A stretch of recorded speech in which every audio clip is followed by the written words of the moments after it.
கூட்டை உடைத்து கொண்டு குளவி வெளியே வராமல் அது பட்டாம்பூச்சியாக மாறாது.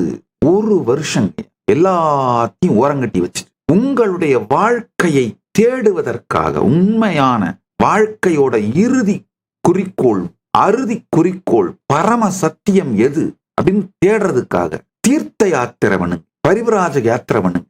உண்மையில சொல்லணும்னா இந்தியாவில், பாரதத்துல சமூக சூழ்நிலையெல்லாம் ரொம்ப சாதகமா ஆயிருச்சு. இந்த மாதிரி தீர்த்த யாத்திரைகள் போறவங்களுக்கு, இந்த மாதிரி பல இடங்கள்ல போய் பல மக்களோட பழகிறவங்களுக்கு, நீங்க என்னதான் யூடியூப்ல பாத்தீங்கன்னாலும் ஜூம்ல பேசுனீங்கன்னாலும் இந்த அனுபவம் வராதுங்கயா. அதாவது உங்க மனம் தன்னைத்தானே கட்டுப்படுத்தி கொள்கிற சங்கிலில இருந்து உடையணுங்கய்யா. இந்த பயங்கள் அருந்து போகணும். மிடில் கிளாஸாவே வாழ்ந்து செத்து நாசமா போக வைக்கிற இந்த மன அமைப்பும் வாசனைகளும் அழிந்தொழிய வேண்டும். மிடில் கிளாஸாவோ ஏழையாவோ பிறக்கிறது தப்பு இல்லைங்கய்யா.